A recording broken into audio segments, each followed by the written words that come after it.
En realidad, quiero compartirle que estamos siendo muy afortunados por contar con la presencia de la doctora Corina Lloris Villasana, una profesora con una muy amplia experiencia en el campo de la filosofía, de la historia, de la educación, con una gran trayectoria en universidades ahí en Venezuela, la Universidad Andrés Bello, la Universidad Central, espero no equivocarme, la Universidad Central, ¿sí es correcto? Sí, di Sí, pocas clases, pero sí la también. Universidad Central, autora de diversos ensayos, libros en el campo de la filosofía, de la teoría de la argumentación, de la lógica, de la historia, y además una académica comprometida con su pueblo, ¿sí?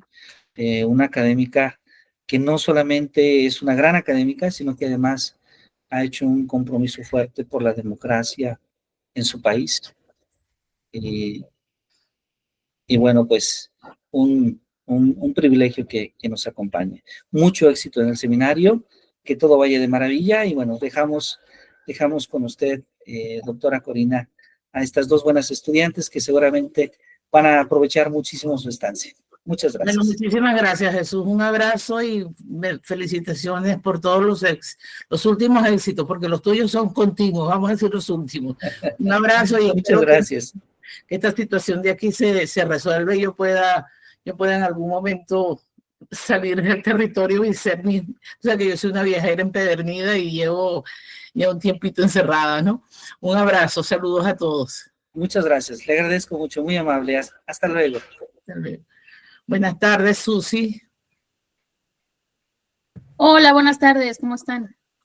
Bueno, estábamos Jesús aquí presentándonos, ya María Macarena me dio un mini currículum de ella. ¿Tú me puedes decir cuál es tu especialidad, en qué que estudiaste, por qué te has dedicado a la educación? Sí, claro. Yo soy licenciada en pedagogía. Empecé como mis primeros trabajos cuando egresé en recursos humanos, o sea, trabajaba para empresas.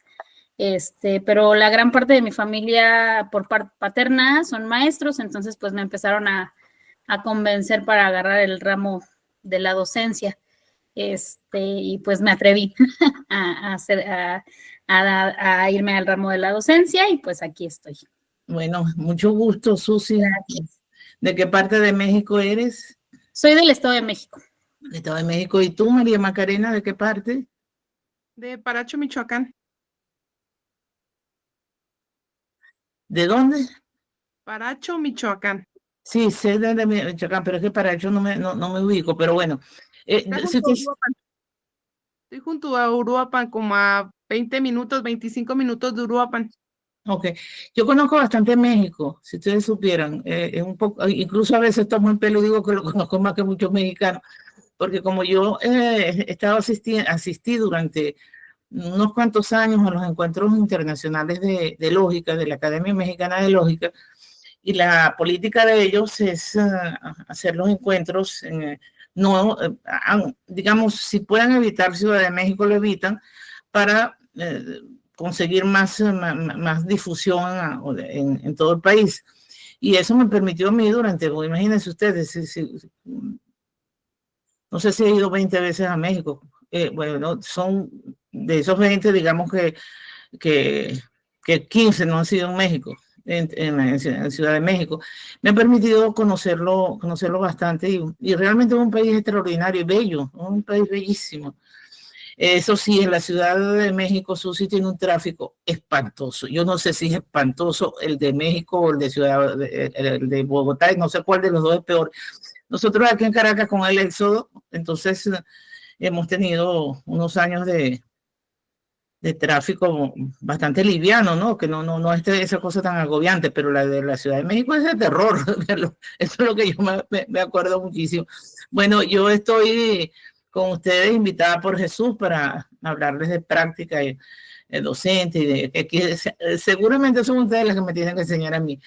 Yo tengo una educación un tanto Yo tenía una amiga que decía que era una educación renacentista, porque yo sí empecé estudiando ciencia, yo estudié matemáticas, lo hice en la Universidad de Simón Bolívar, y después con la segunda carrera fue de filosofía, y también estudié literatura. Aquí en Venezuela eso está separado, son dos carreras completamente distintas, la de letras y filosofía, y además hice estudios en historia, de manera que tengo porque tengo una especie de vocación por el saber, ¿no? Y me he dedicado durante toda mi vida a la docencia universitaria.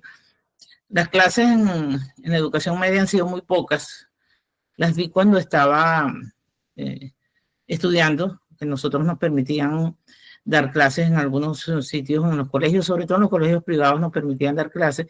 Y sí les quiero decir que la educación aquí en Venezuela, en ese sentido, entre privada y pública, tiene una cierta diferencia. Ustedes tienen una educación pública muy poderosa y muy buena, y nosotros al revés. La educación pública se fue deteriorando de una manera espantosa aquí en el país, y la educación privada es la que, bueno, a la que prácticamente acude todo el mundo con el problema de digamos, la incapacidad de muchas personas pagar los costos que tienen algunas de las instituciones, ¿no? De todas maneras, pues bueno, creo que en algún momento saldremos de este bache y volveremos a entrar en la era de los países en vía de desarrollo. Así que bueno, bienvenida. Yo voy a intentar hacer hoy una presentación de la práctica docente, que por supuesto ustedes la tienen en sí, porque dan las clases, pero vamos a verlo desde el punto de vista teórico. Y uno siempre aprende más de lo que uno se imagina. Yo tuve en esta semana una experiencia doméstica que me hizo ver que uno a veces cree que uno tiene todo aprendido en la vida y resulta que tiene que aprender muchísimas cosas, ¿no? Tuve un inconveniente espantoso con la nevera. Me imagino que ustedes deben saber que nosotros estamos aquí en una situación política terrible y hay un problema de electricidad espantoso, que se va la luz a cada rato. Y eso me trajo como consecuencia que el compresor de la nevera se dañó. Bueno, vinieron a arreglarlo. Ustedes no tienen idea el desastre, prácticamente una semana así.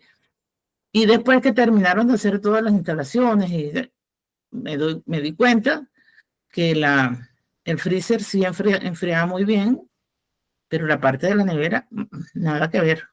Estaba enfriando, pero no a su máxima capacidad. Entonces, no sé si ustedes hubieran pensado como yo. Yo lo que hice fue que subí el frío de la nevera. Nada, aquello. Mire, ustedes no tienen idea del especie de ataque que yo tenía. Entonces llamé al técnico, que es una persona muy seria, y me pidió que le sacara una fotografía a donde están los botones de la temperatura, tanto en la nevera como en el freezer. Entonces me dice, no, cámbialo y póngalo de tal manera. Y entonces me explicó una cosa que yo ignoraba, que yo no debo mantener la nevera con mayor, más frío en la parte de la nevera que el freezer, porque el freezer le pasa todo el frío a la nevera a través de un ventilador. Ustedes me quieren creer que para mí eso fue un descubrimiento. Hoy, cuando me levanté esta mañana, me encontré que ciertamente la nevera ya está funcionando en perfecto estado. Entonces me perdonan la similitud con un problema de índole doméstico. Nosotros a veces creemos que conocemos todos los intrínculos de la profesión y del oficio que nosotros estemos desempeñando, y no siempre es así. Siempre tenemos algo que aprender. Entonces yo voy a empezar haciendo una presentación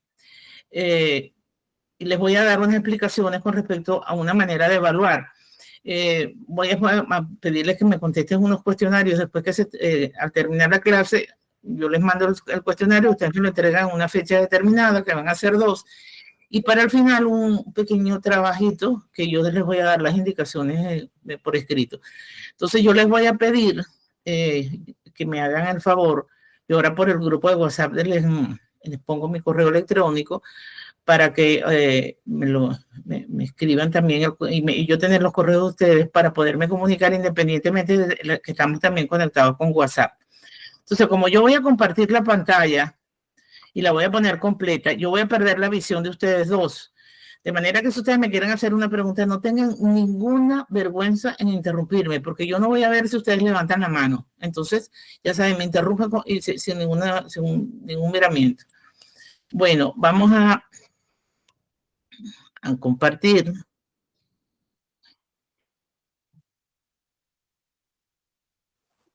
Yo tengo un calor que ustedes no tienen idea. Yo no sé, bueno, aquí está haciendo un calor impresionante, cosa que no sé por qué, porque esto no es el momento de calor. Bueno, la primera sesión, la asignatura me han dado su título, Diseño y Práctica Docente, y yo les agregué aquí claves para una educación efectiva. Cuando nosotros hablamos de práctica docente, nosotros pensamos que solamente nos circunscribimos al salón de clase y resulta ser que no es así. Que esa práctica va más allá de una mera visión técnica del papel que desempeña el profesor y esa visión supera una percepción limitada y funcionalista, es decir, pensar que el profesor es nada más el que llega, entra a una clase, da su clase y se va, eso realmente no es así y yo creo que ustedes dos lo saben perfectamente. Este ejercicio profesional, por cierto, ustedes están viendo la presentación, ¿no? Sí. Ajá. Este ejercicio profesional está profundamente enraizado en la intersección entre el sistema escolar, ese sistema escolar que tiene una estructura curricular muy particular, organizativa, previamente definida, y las características específicas de los grupos sociales a los que impacta. En este contexto, el maestro asume una función mediadora que resulta fundamental.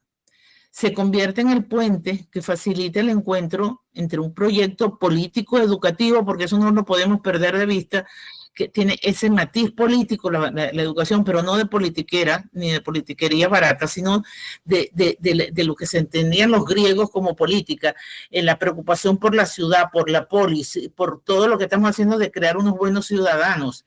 Entonces, ¿cómo se crea el buen ciudadano? A través de una educación integral. Y por eso hablamos de un proyecto político educativo diseñado como oferta formativa y sus principales destinatarios, que son los estudiantes. Esta labor, además, se desarrolla en un espacio de interacción directa y personalizada, donde la construcción del conocimiento y las dinámicas de aprendizaje se concretan cara a cara o pantalla a pantalla, ¿no? Fortaleciendo así la relevancia social y pedagógica de ese quehacer diario. Convergen los significados, las percepciones, las acciones de los diversos actores involucrados en el proceso educativo, como alumnos, docentes, padres de familia, autoridades, entre otros. Además, se ven influenciados por factores político-institucionales, administrativos y normativos que, según el proyecto educativo de cada país, determinan el papel del maestro. ¿Cuáles son los temas que normalmente se discuten cuando se habla de la práctica educativa y después de la evaluación de esa práctica? Bueno, ¿cuáles son los principios del diseño educativo? ¿Cuáles son normalmente las estrategias de enseñanza? La evaluación y la retroalimentación, la gestión del aula y del tiempo, el desarrollo profesional. Vamos a ver unas cositas más o menos sencillas en esta primera encuentro de nosotros. ¿Cuáles son esos principios del diseño educativo? Nosotros nos podemos tropezar con varias de las teorías del aprendizaje. Yo resalté aquí 3 de las que son más comunes, que son el conductismo, corriente que se centra en el aprendizaje a través de la observación y la respuesta a estímulos. Es importante para entender cómo los refuerzos afectan el comportamiento del estudiante. El constructivismo, que enfatiza la construcción del conocimiento a través de la experiencia y la interacción, fomenta el aprendizaje activo y la colaboración entre los estudiantes. Y el conectivismo, que aborda el aprendizaje en un mundo digital y conectado, reconoce la importancia de las redes y la tecnología en el proceso de aprendizaje contemporáneo. Como ustedes pueden darse cuenta, cada una tiene su ventaja y tiene su limitación. A veces el conductismo se le escapan muchos de las facetas de la enseñanza y de la respuesta de un estudiante. El constructivismo también tiene sus grandes ventajas, pero me puede descuidar determinados aspectos, y no se diga el conectivismo. Yo recuerdo que en la época de la pandemia me escribí uno de los artículos que yo escribo en la prensa del país, y decía que yo echaba de menos la mirada del estudiante. Ustedes, como son profesoras, saben a lo que yo me refiero con la mirada del estudiante. Uno sabe con los ojos del estudiante si te está o no te está entendiendo, y cuándo y en qué momento le cae. Nosotros decimos aquí en Venezuela, la locha es una moneda del año de la nana, ¿no? Le cae y la locha y entendió. Y eso lo sabemos los que damos clases. De tal manera que eso se pierde con el conectivismo. Eso es algo que uno tiene que tratar de ver cómo lo recupera, tratando de fomentar en el estudiante una mayor participación. A veces se consigue mucho, por supuesto, grupos como ustedes, con grupos de posgrado, de maestrías, de doctorado, pero en el pregrado y en bachillerato la cosa cambia mucho porque tienden a distraerse con otras actividades, ¿no? ¿Cuáles son? Usted sabe que, ustedes me van a disculpar, que tengo con una tosecita un poquito fastidiosa, pero no sé si es el clima que me tiene así. Vamos a hablar un momentico de los objetivos y las competencias educativas. Usted sabe que de un tiempo a esta parte se le dio mucho énfasis a las competencias. Entonces, ¿cuál es la importancia que tienen los objetivos? Definir los objetivos claros ayuda a estructurar el proceso educativo y proporciona dirección tanto a educadores como a estudiantes. Yo, por ejemplo, le digo mucho a mis estudiantes que yo me trazo dos tipos de objetivos, ¿no? El objetivo de lo que yo pienso que debe cumplir el estudiante y cuál es el que debe alcanzar el estudiante, pero yo como profesor tengo otro objetivo también. Hay algunas estrategias que nosotros tenemos que poner en funcionamiento para que realmente haya una coordinación entre el maestro y el que está recibiendo esa educación. Con los objetivos hay que ser muy claros cuando nosotros los expresamos, cuando los definimos. Los objetivos permiten a los educadores enfocar sus estrategias de enseñanza adaptándose a las necesidades de los estudiantes. Por su parte, definir competencias permite una evaluación efectiva del progreso de los estudiantes, asegurando un aprendizaje significativo. Disculpen. Cuando nosotros vamos a hacer el diseño del currículum, debemos tomar en cuenta 2 o 3 elementos que son fundamentales para que tengamos éxito en esa práctica nuestra. Lo primero es la coherencia y la relevancia. Ese currículum debe ser coherente, debe ser relevante, alineando contenidos y objetivos educativos para maximizar el aprendizaje. Esto que ahora les digo de integración de contenidos, es crucial integrar esos contenidos con las habilidades y las actitudes en el currículo para fomentar un aprendizaje integral y significativo y ajustarse a las necesidades estudiantiles. El diseño del currículo debe ajustarse a las necesidades de los estudiantes y a los contextos en los que se desenvuelven para ser efectivo. Ahí ustedes me imagino que deben haber tenido muchas experiencias diversas sobre estas necesidades estudiantiles y las distintas modalidades de enseñanza, que a veces tropiezan con ciertas barreras que tienen que ver precisamente con el contexto en donde se están desenvolviendo los estudiantes, y eso a veces trae muchísimas discusiones de índole teórico-filosófico, ¿no? ¿Qué es lo que debe privar en el diseño si nosotros tenemos en cuenta que hay necesidades de los estudiantes que son muy distintas dependiendo del contexto en donde están inmersos? Esto es un punto, si ustedes supieran, que es muy controversial, ¿no? Ahora vamos a ver un poquito qué estamos entendiendo por las estrategias de enseñanza. Entonces, hay una serie de métodos que ustedes saben que son los métodos tradicionales, métodos que nosotros los usamos, los hemos usado y lo usaron nuestros maestros y nuestros padres.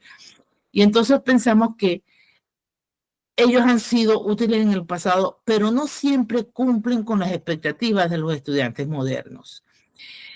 Los métodos innovadores, como el aprendizaje basado en proyectos, incrementan la participación y la motivación de los estudiantes. Es esencial que los métodos de enseñanza se adapten a las realidades contemporáneas para ser verdaderamente efectivos. Yo les puedo, por ejemplo, me viene mucho a mí a la mente una experiencia que contaba un ministro de Educación aquí en Venezuela, antes de que empezara toda esta tragedia que vivimos en el país.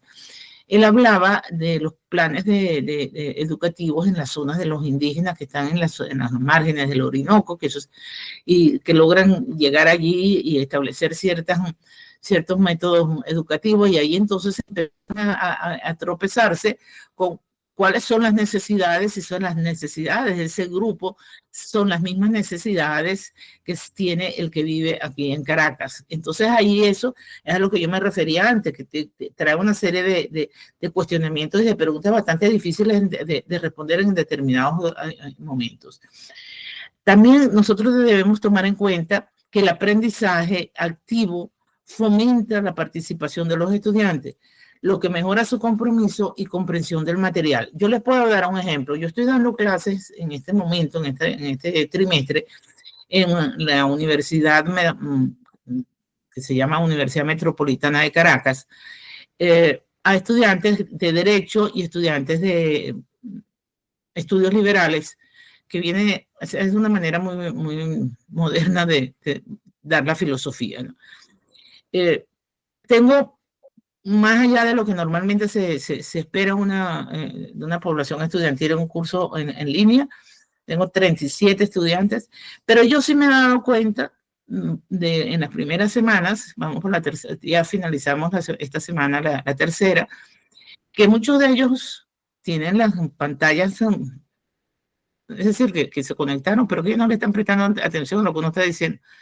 Entonces, ideé abrir un foro en línea y hacer una pregunta para que ellos me la respondan, darle tiempo limitado para la respuesta, y entonces hacer una calificación que forma parte de la evaluación integral del curso. Y eso más o menos me está dando resultados de hacerlos intervenir a todos, que son preguntitas pequeñas, no fáciles, pero sí que requiere la lectura y la comprensión de lo que se ha visto en la clase. Esa búsqueda de la participación estudiantil me parece a mí que es una de las cosas más importantes que nosotros debemos tratar de conseguir. En cuanto a las estrategias, como los debates y los trabajos en grupo, crean un ambiente dinámico que mejora la retención del conocimiento. Y aquí también les hago un ejemplo con estos grupos que yo tengo de la universidad. Como les estoy dando teoría de la argumentación, y uno de los elementos importantes es que sepan evaluar el discurso público, para no meternos entonces de lleno en un discurso de un político actual, y entonces traer problemas por ello. Les mandé a hacer una evaluación con una serie de características del discurso del presidente Richard Nixon cuando renunció a la presidencia de los Estados Unidos hace 50 años. Entonces, bueno, ustedes no tienen idea cómo están de alborotados. Todos los días me preguntan algo nuevo, y ya se sabe la vida y milagro de Nixon. Es decir, estoy tratando de compartir con ustedes ciertas experiencias que hacen que el estudiante se involucre en ese proceso de aprendizaje. Y por otro lado, los proyectos colaborativos permiten a los estudiantes trabajar juntos, desarrollando habilidades interpersonales y trabajos de equipo, que eso lo puse a funcionar con este análisis del discurso de Nixon, porque les hice formar grupos de 5 personas cada uno para hacer una exposición oral. Es decir, les combiné el proyecto colaborativo con la parte oral de presentación de ellos, el trabajo en equipo, y además también la parte escrita. De manera que esas estrategias ayudan mucho a la integración del estudiante en lo que uno está tratando de conseguir como objetivo y cuál es la competencia que quieres desarrollar. Ahora, la tecnología en el aula también hay que tomarla en cuenta y saberla manejar. Yo sí les puedo decir que yo he tenido que tomar incluso cursos en la propia universidad para poder adaptarme a la tecnología en el aula. Al principio, ustedes se acuerdan cuando la pandemia, que ciertamente muchos de nosotros sabíamos usar las computadoras y las usábamos, pero no para los fines que los hemos estado usando los últimos 5 años. Entonces, las plataformas de aprendizaje en línea proporcionan acceso a recursos variados y permiten personalizar la educación para cada estudiante. Por otra parte, las aplicaciones educativas fomentan la interactividad y hacen que el aprendizaje sea más atractivo y accesible para los estudiantes. Y el uso de la tecnología en el aula facilita la enseñanza, permite la colaboración y mejora la experiencia de aprendizaje. Eso sí, hay que tener en cuenta que hay que saberlos conducir y que aprendan a separar lo bueno de lo malo, porque las redes a veces están llenas de información equivocada, ¿no? Eso sí también es importantísimo hacérselo notar, ¿no? En cuanto a la evaluación y la retroalimentación, las evaluaciones deben ser diversas para atender diferentes estilos de aprendizaje y proporcionar una evaluación integral del rendimiento del estudiante. Y entonces esas evaluaciones, evidentemente que nosotros debemos tratar de conseguir al máximo una alineación con los objetivos del aprendizaje. Es crucial, fundamental, que las evaluaciones estén alineadas con los objetivos de aprendizaje establecidos para garantizar su efectividad. La implementación de evaluaciones formativas y sumativas permiten a los educadores monitorear el progreso y adaptar la enseñanza cuando sea necesario. Uno tiene que también saber cómo manejarse cuando uno ve que algo que ha planificado no le está dando el resultado que debería darle. Uno tiene que tener suficiente maniobra, para hablarlo en términos futbolísticos, porque yo soy amante del fútbol, tener mucha cintura. Hay que saber en qué momento te tienes que manejar cuando ves que algo que has planificado no te está dando el resultado que tú estabas esperando que te diera. En cuanto a la retroalimentación, yo creo que esto es fundamental, ¿no? La retroalimentación efectiva es crucial para el desarrollo y el crecimiento del estudiante, facilitando su aprendizaje. Las técnicas deben ser específicas para ayudar a los estudiantes a entender sus logros y sus áreas de mejora. Y la retroalimentación debe ser oportuna y orientada a la mejora, guiando a los estudiantes hacia su progreso continuo. Yo al menos creo que muchas veces ellos no entienden cuando uno les pregunta a un grupo de estudiantes sobre la actuación de alguno de sus compañeros, por ejemplo, en una exposición oral.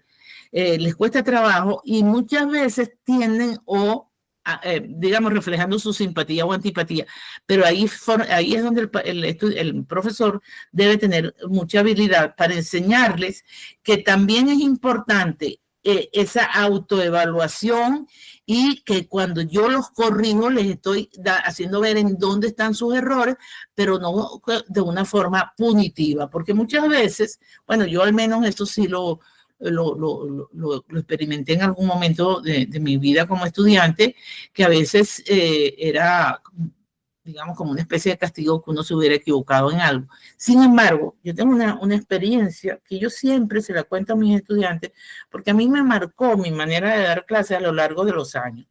Yo estaba estudiando matemáticas en primer trimestre de la universidad Simón Bolívar, y estábamos en un examen de análisis matemático.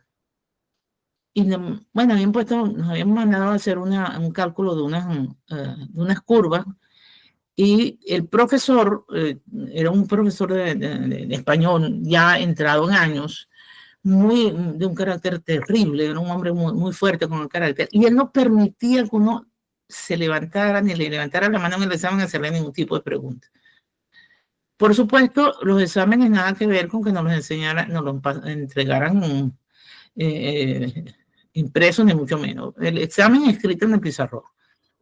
Yo estaba haciendo el examen, yo toda la vida he sido muy segura de mí misma, ¿no? Yo estaba haciendo el examen y el profesor, de apellido Aldanondo, mire que no se me ha olvidado para nada, tenía una costumbre que todos los que fuimos sus alumnos y nos acordamos de él, recuerdan esto. Él jamás hacía un examen en donde las variables tuviesen resultados difíciles, números difíciles. Él decía X es igual a 1, a 2, y igual a 3, de tal manera que no nos complicáramos con las sumas algebraicas, restas, multiplicaciones. Él lo que estaba buscando era otra cosa.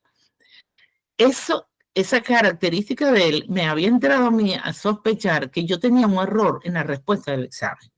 Porque a mí me daba, voy a inventar el número porque por supuesto han pasado muchos años, pero yo acordarme exactamente cuál era la cantidad. A mí me daba X igual a 3 raíz de 2 y la Y 5 raíz de 7.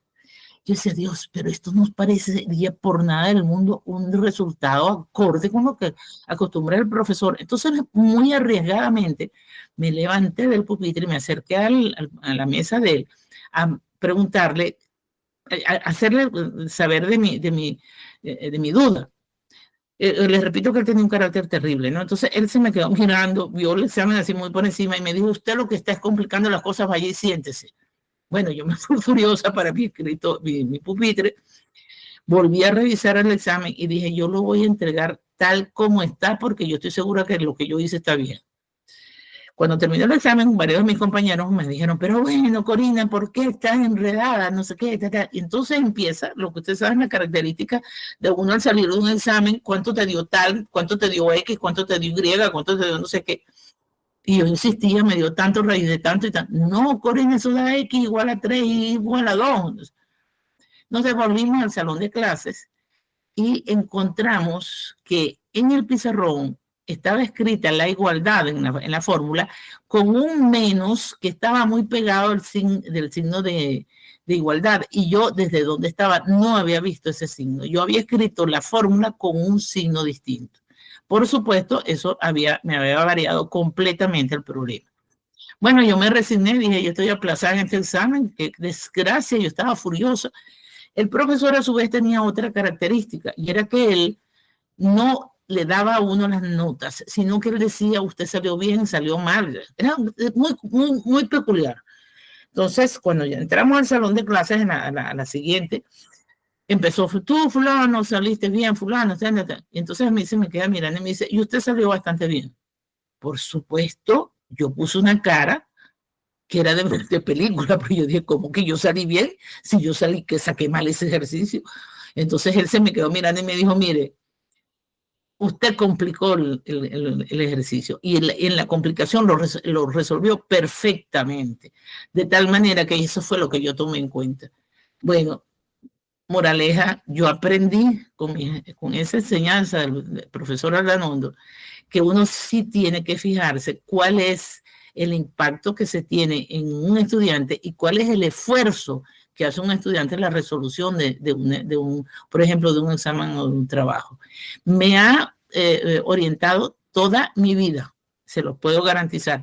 Han pasado, mejor no les digo los años, pero se han pasado 200 años y yo recuerdo como el día de hoy esa experiencia con este profesor, porque me enseñó que nosotros debemos estar pendientes de cómo actúa e interactúa un estudiante y no simplemente circunscribirnos a ciertas fórmulas y a ciertos estereotipos que nos hayamos formado.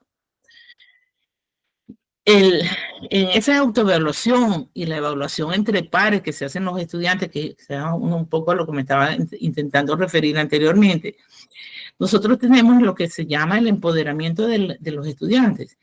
Y la autoevaluación permite a los estudiantes asumir la responsabilidad de su propio aprendizaje y tomar decisiones informadas sobre su progreso.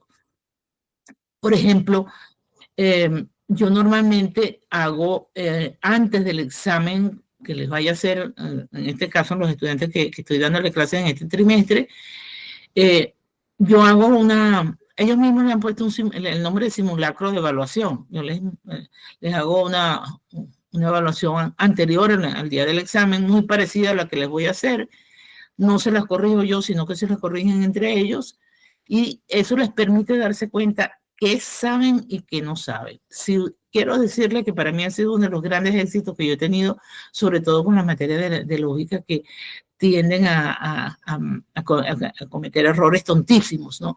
Les puedo decir que para mí ha sido súper exitosa esa técnica.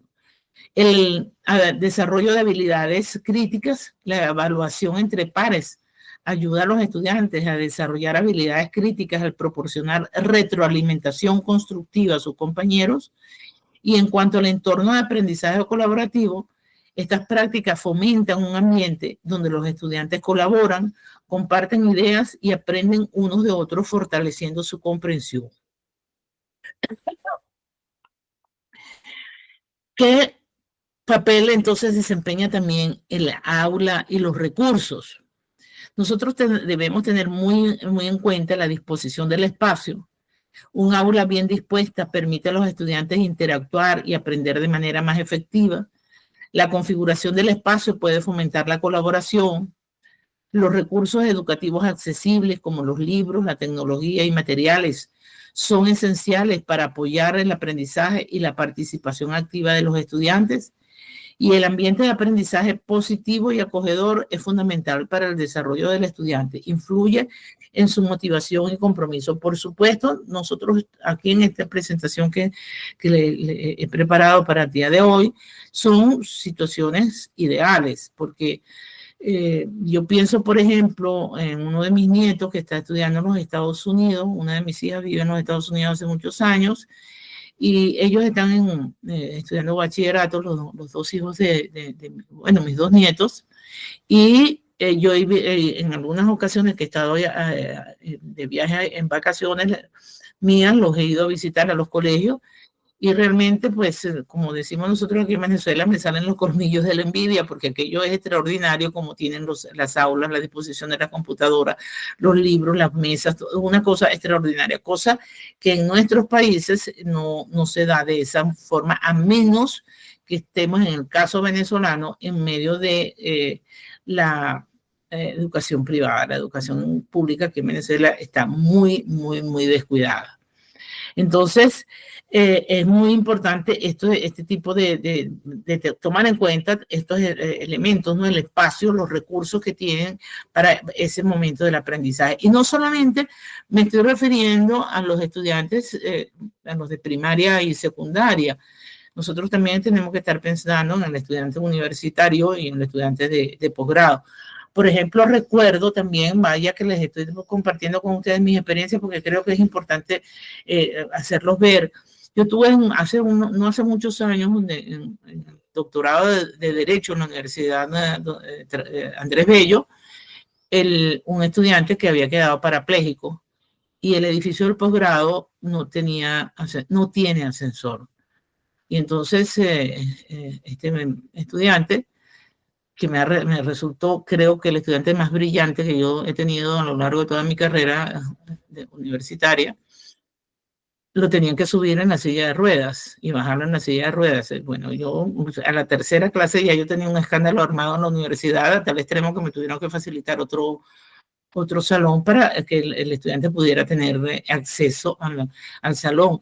A eso es una de las cosas que nosotros debemos tomar en cuenta en esa organización del espacio y organización de los recursos. En cuanto a la planificación y distribución del tiempo, ¿qué podemos decir nosotros de la importancia de la planificación?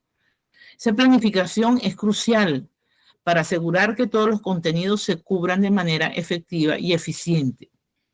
De allí que creo que es muy importante esa creación de cronogramas que ayuda a distribuir el tiempo de manera equitativa entre las diferentes actividades y temas, pero ciertamente con una característica de flexibilidad. Porque uno muchas veces no contempla en esa creación de cronogramas y en esa planificación los problemas que se nos pueden presentar que alteren ese cronograma. Por ejemplo, ustedes pueden estar en un salón de clases y haberse planificado cubrir unos determinados objetivos en esa hora de clases, y se tropiezan con un estudiante altamente preguntón que está permanentemente preguntando, no no boicoteando la clase, sino que está muy interesado, que le vuelve usted a preguntar y se le va yendo el tiempo más allá de lo que usted tenía planificado.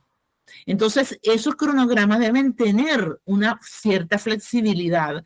Por eso, la asignación adecuada de tiempo para las actividades específicas permite maximizar las oportunidades de aprendizaje para los estudiantes.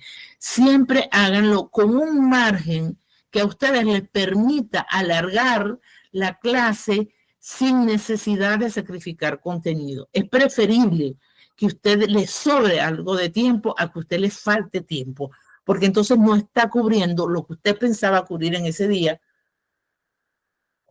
y eso le va afectando el resto de la planificación de ese aprendizaje.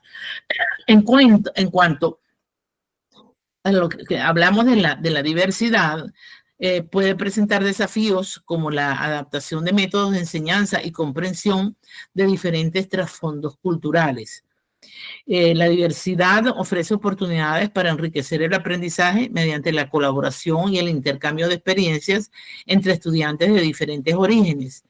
Implementar estrategias inclusivas y adaptativas es clave para atender las necesidades de todos los estudiantes en el aula, promoviendo un ambiente equitativo.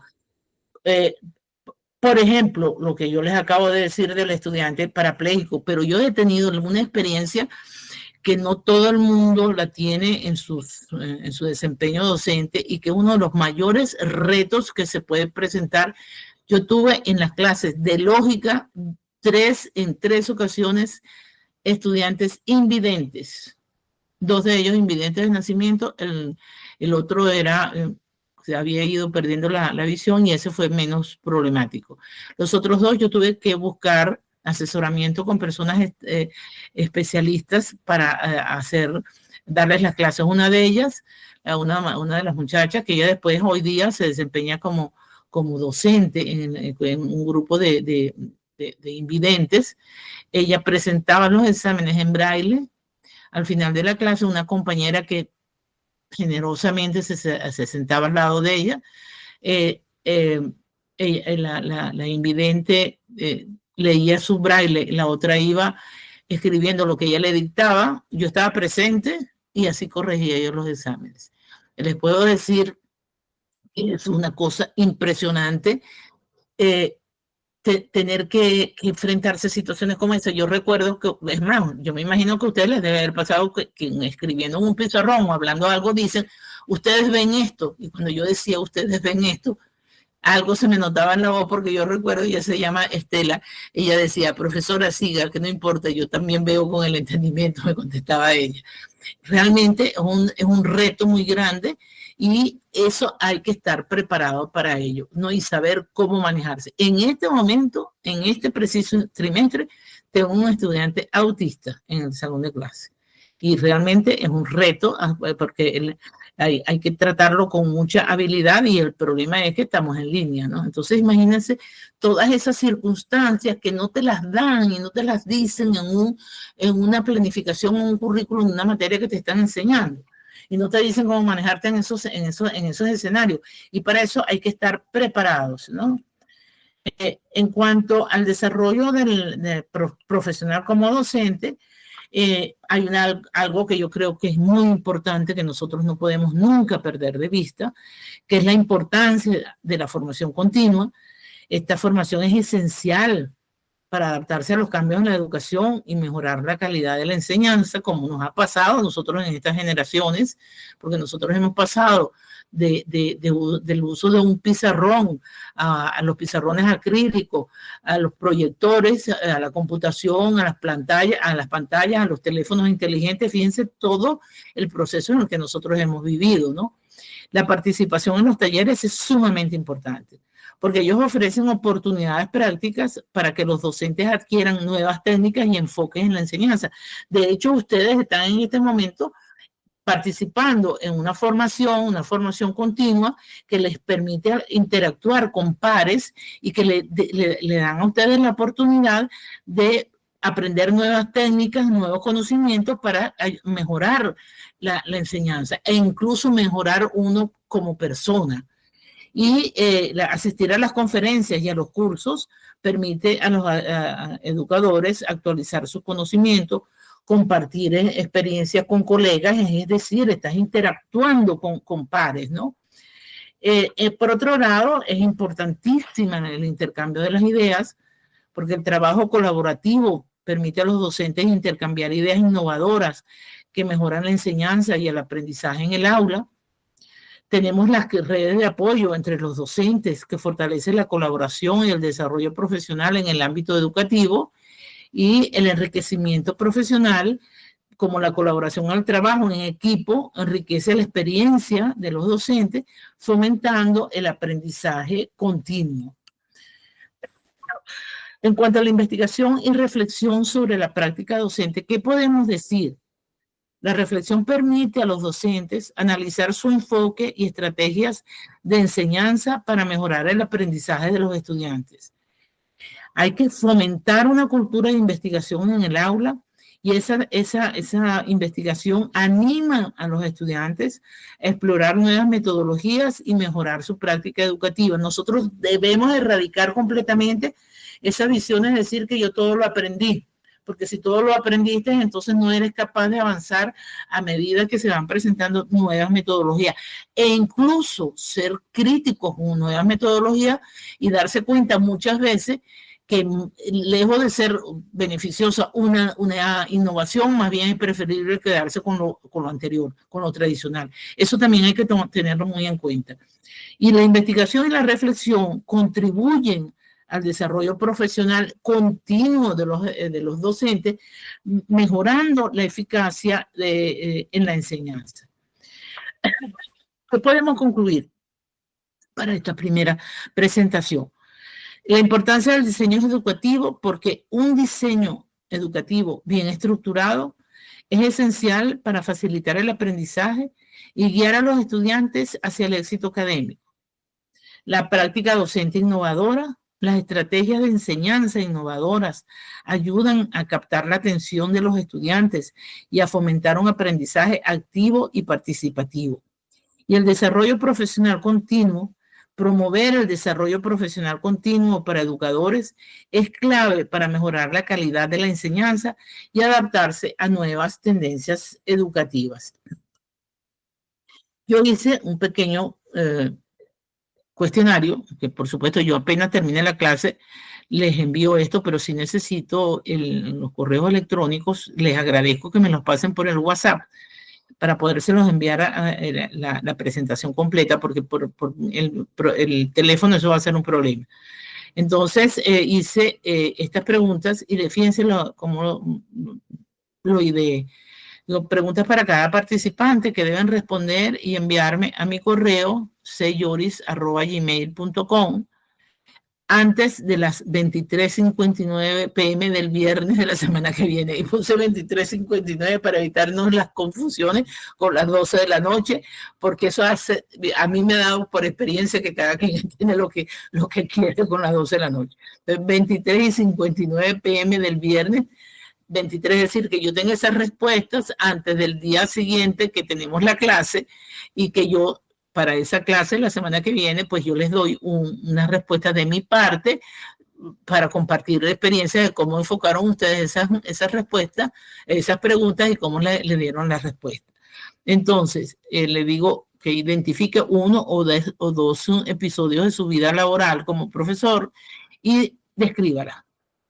Diga cuáles esos episodios de vida laboral como profesor. Segundo, ¿qué aspectos de esa vida personal, institucional, interpersonal, social, didáctica y de valores influyen en mi práctica docente? ¿Cómo me afecta a mí mi vida personal? ¿Cómo me afecta a mí la institución? ¿Cómo me afecta a mí las relaciones interpersonales, las sociales, la parte didáctica, los valores? Ahí puse la palabra valorar, debe ser una confusión mía. Vamos, déjeme ahora se lo corrijo antes de enviárselo, porque realmente de valores o axiológico, eso de valorar no me suena. Segundo, ¿qué características de mi institución influyen en mi práctica docente? Eso es muy importante, ¿sabes? ¿Qué qué parte de la institución donde estás trabajando influye en la manera como tú das las clases. Cómo el clima escolar de mi institución influye en mi práctica. ¿Qué demanda actualmente la sociedad al quehacer docente y qué me implica ello a mí personalmente? Ustedes enfocan desde México. Eso lo enfocan directamente desde México. ¿Y cuáles son? Que no lo agregué porque no sabía si por alguna casualidad iba a tener estudiantes de otras latitudes. ¿Cuáles son los 2 valores más importantes que creo estar formando en mis estudiantes mediante mi práctica como docente? Ejemplifíquelo en práctica concreta, cómo los forma más allá de los decires. Quiero decir, más allá de lo que cada quien dice. De verdad, cómo influyes tú en esa formación en el estudiante, cómo haces, qué estás creando tú con tu manera de enfocar. Ahora les voy a abrir la posibilidad de que me hagan preguntas. Y ya de aquí, de una vez, hoy les explico cómo va a ser el trabajo final. Elaborar un programa de la asignatura, y me falta una A, que usted imparte teniendo presentes los lineamientos que se verán en el curso nuestro. Debe cumplir con las características de un trabajo académico y ser entregado el 31 de este mes, pero yo creo que les voy a variar la fecha porque Jesús me dijo que tenía 4 semanas para la entrega de las notas, de manera que esta fecha se las modifico. Y la calificación es el promedio de los 2 cuestionarios, cuyos valores 15% cada uno, y el trabajo final es de un 70%, ¿no? Y aquí, bueno, les hice una bibliografía mínima de algunos de los libros que se pueden conseguir y que ustedes pueden utilizar para ir aprendiendo ciertas cosas que no necesariamente no es obligatorio, sino simplemente referencias que les voy a ir dando a medida que vayamos avanzando en las clases. Y entonces aquí les doy las gracias por la atención y les abro el momento de las preguntas. Un segundito porque yo tengo un pequeño problema con el mouse que no me mueve bien y entonces se me complica muchísimo pulsar. Bueno, les abro las posibilidades de preguntas y respuestas y si yo puedo responder, no siempre tengo las respuestas adecuadas. No se me queden calladas, niñitas, por favor.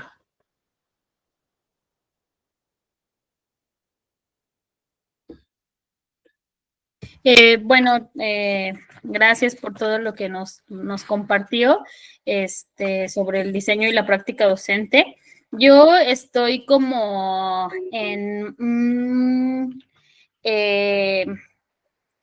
con las teorías de aprendizaje sobre el conductismo, el constructivismo.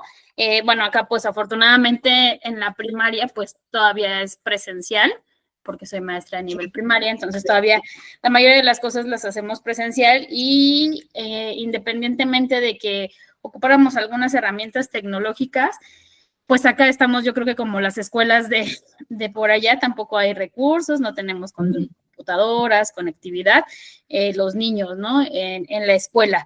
Ya individual, yo sí cuando inicié como el ciclo escolar, porque lo que comentaba usted sobre el conectivismo, que hay cosas muy positivas y muchas cosas muy negativas, ¿no?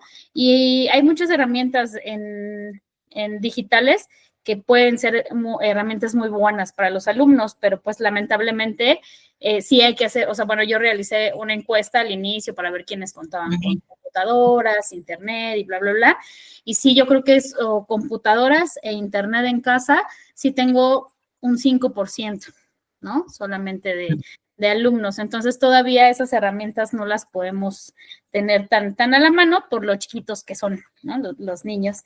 Entonces, estamos con el conductismo y el constructivismo. Nada más que acá en México, no sé si en Venezuela, está pasando algo con el conductismo. O sea, muchos maestros están como en contra de la teoría conductivista,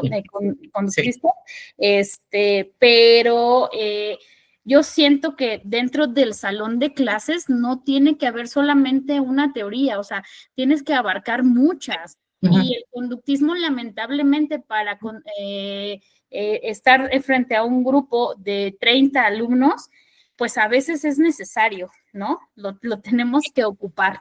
O sea, y lo que no me gusta es, o sea, es que acá está siendo como muy satanizado, o sea, como de, es que como ya si hay como más corrientes teóricas, todavía utilizas conductismo en tu salón de clases, pues yo creo que todos, ¿no? El que diga que no está mintiendo, porque es una de las primeras teorías y creo que se ha llevado en el salón de clases desde toda la vida que ha existido un salón de clases. O sea, entonces ahí en esa parte, pues sí, como la mezcla de todas las teorías, o sea, no solo puedes guiarte en una, o sea, tienes que auxiliarte del conductismo, del constructivismo, ahora ya del conectivismo, después también me gustó como el tema en el que nos ayudó a tocar la importancia de los objetivos claros. Y pues entonces ahí relacionó como lo que decíamos, ¿no? Yo no puedo, o sea, guiarme en una teoría conectivista si solo tengo 5% de alumnos, Sí. ¿no? Pueden acceder a ella. Entonces esos objetivos sí tienen que estar como bien, bien claros para poder estar en un salón de clases y hacerlo funcionar. Y pues sí, los maestros tenemos como un gran reto en toda esta parte del diseño del currículo, porque sí nos enfrentamos a muchos retos en cuanto a que son muchas mentes, ¿no? Son muchas, o sea, en mi caso son muchas pequeñas mentecitas, ¿no? Que tenemos que tratar no de unificarlas, porque también en el salón de clases tiene que haber como que cada quien tiene pues diferentes personalidades, pero ahorita estamos luchando mucho con las emociones de los alumnos y pues estamos con otro reto muy grande que es una pospandemia, ¿no? Yo noto esta pospandemia, yo tengo alumnos de 6º grado de primaria, entonces a ellos les tocó la pandemia en 1º, 2º y 3er grado. Y siento yo que son los grados más importantes de la primaria. Yo les hago referencia a los padres de familia que que ellos están construyendo una casa, ¿no? Y que una casa necesita unos cimientos fuertes y que si esos cimientos fuertes no están, pues en cualquier temblor la casa se va a cuartear, ¿no? Se va a mover o incluso se va a caer. Y entonces yo siento que la primaria y sobre todo esa primer fase de primaria, de 1º, 2º, 3er grado, son esos cimientos. Incluso esos son cimientos para la secundaria, para la preparatoria, porque es justo donde ellos adquieren el conocimiento de la lectoescritura. Sí. Y las operaciones básicas y todo lo de matemáticas. Entonces, estos cimientos, o sea, lamentablemente la generación que tengo ahorita, estos cimientos no los tienen tan fuertes y sí se está viendo reflejado en el salón de clases ahorita en cuanto a las emociones, todo lo que vivieron en pandemia, los problemas familiares, una lectoescritura, un poco decadente, matemáticas también en un nivel muy, muy, muy rezagado. Y entonces sí tenemos un reto bien grande porque tenemos que incluir todo el mapeo curricular que nos obliga la SEP en cuanto a su grado que están cursando, pero pues también tenemos que cubrir todo el rezago, pero también tenemos que cubrir toda la parte emocional que están viviendo en casa o que están viviendo en la escuela y entonces sí estamos en un reto bien grande y todavía viendo que tenemos que abarcar todo este diseño y toda esta práctica docente, pues sí, no es complicado. Yo creo que si tenemos bien claro todas estas teorías, todos estos objetivos, todo el diseño curricular, todo el aprendizaje activo, yo creo que sí es la base, o sea, sí, son nuestros cimientos como docentes para poder sacar grupos así adelante. Y pues gracias, bueno, como mi reflexión. Muchas gracias, Susi. María Macarena, ¿nos quieres decir algo? No te sientas cohibida.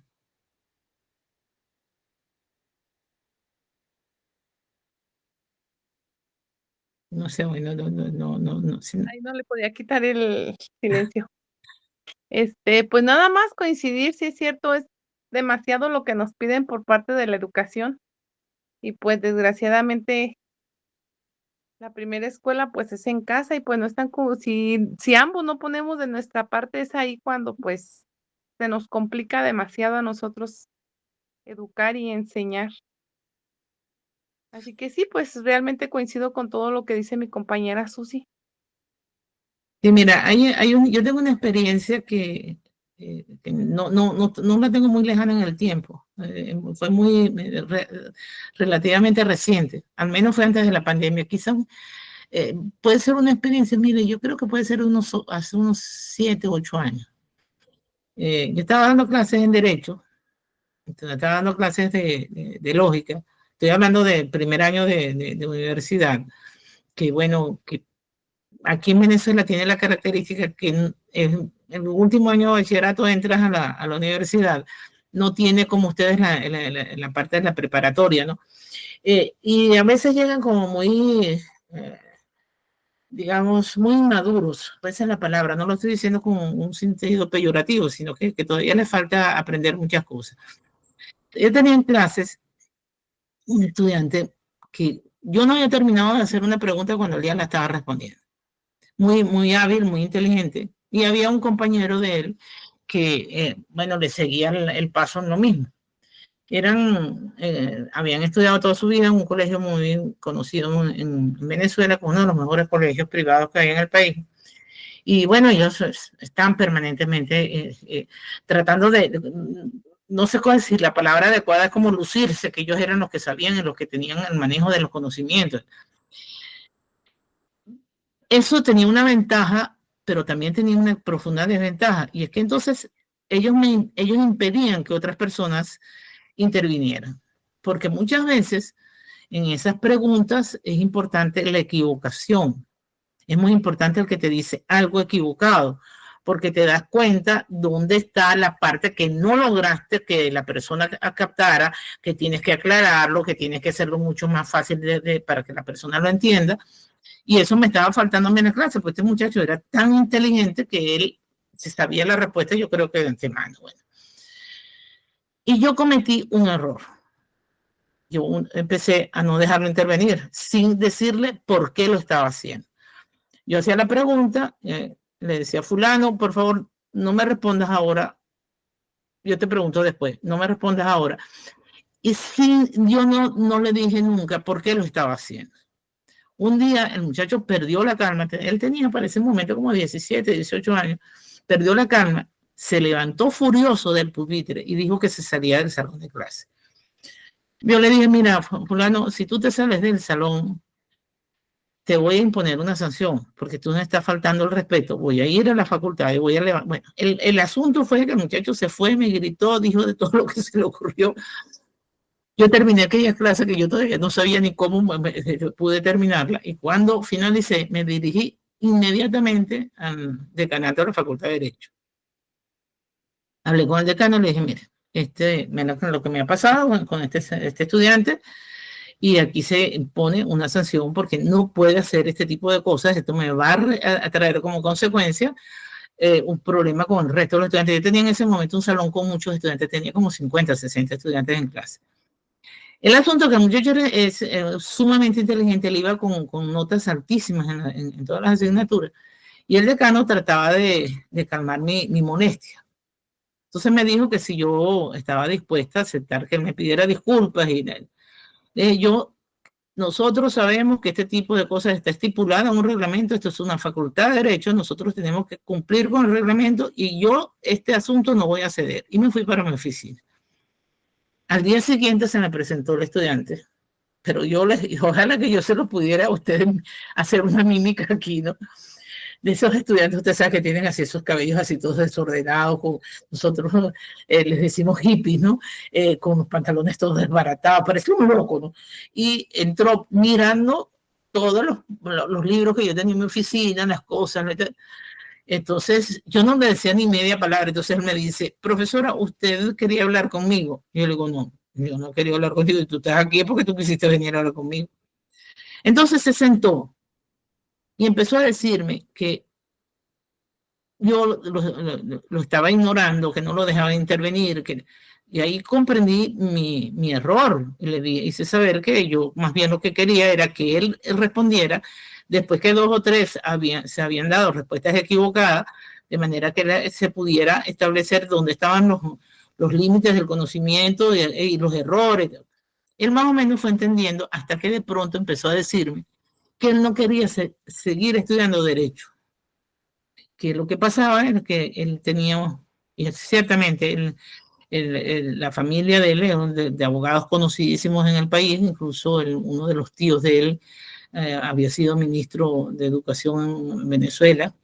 Es decir, el ministro de Justicia, perdón, realmente tenía el asunto complicado. Entonces yo le dije, pero bueno, habla con tus padres y dedícate a estudiar otra cosa, pero ¿y por qué te vas a ver obligado a estudiar una cosa que tú no quieres estudiar? No, porque no me van a dejar, porque no me van a entender, porque no sé qué cosa. Entonces, bueno, él era sobrino o es sobrino de un gran amigo mío, un abogado muy, muy amigo mío. Y entonces yo le dije, dame el teléfono de tu mamá que voy a hablar con ella. La llamé por teléfono. Eso sí, a él lo mandé al Centro de Orientación Psicológica de la universidad, ¿no? Para que lo ayudaran a determinar qué era lo que él quería estudiar, porque él me dijo que lo que quería estudiar era letras, ¿no? Entonces, llamé a la señora pensó que era por el problema de los insultos. Le dije, no, señor, no lo estoy llamando por eso, él es un adolescente y yo esas cosas las manejo como adolescente, que yo lo que quiero hablar con usted, dado que usted es hermana de fulano de tal, y por eso me atrevo a hacerlo, es decirle que su hijo tiene este problema vocacional y él no quiere seguir estudiando Derecho. Yo lo aconsejé que terminara el primer año, lo mandé al centro de orientación, pero se lo quiero participar porque ese muchacho me lo dijo incluso llorando. Para hacerles el cuento breve, el muchacho terminó el primer año con éxito porque sacó todas las materias con notas altísimas, solicitó el cambio de carrera, se fue de Derecho para la Escuela de Letras, se convirtió en el mejor estudiante de la Escuela de Letras, llegó a ser delegado estudiantil en los consejos universitarios de la universidad y se ganó unos premios internacionales de poesía y hoy día es un connotado literato del país. Entonces, lo que yo les cuento es experiencia, porque es que uno muchas veces no se da cuenta de esas diferencias que tienes en el salón de clase. Eso es sumamente importante porque eso te mantiene o no te mantiene el equilibrio. Y como ustedes los están señalando, tanto Susi como María Macarena, hay cosas que no te las va a enseñar ni el libro, ni te lo va a enseñar la teoría, ni te lo va a enseñar la institución en donde está. Se lo enseña la práctica, pero tiene que venir reforzada por una serie de conocimientos que vas adquiriendo que te permiten enfrentar esas situaciones. Entonces, bueno, yo no sé si tienen alguna otra pregunta para que, por favor, ¿por qué no hacemos una cosa? Ahora ustedes, antes de que ustedes terminen el día de hoy, me pasan por el correo electrónico, por el WhatsApp, los correos electrónicos de ustedes para enviarles la presentación de una sola vez para que ustedes la puedan leer con tranquilidad y vean el cuestionario, que solamente tengo que corregirle una palabrita ahí que no sé, como dicen, error de dedo, yo no sé de dónde me salió esa palabra, porque esa palabra no la uso yo, y hacer también una corrección ahí en la fecha de la entrega del trabajo final. A ese respecto, ¿tienen alguna duda o más o menos entendieron qué es lo que estamos tratando de evaluar?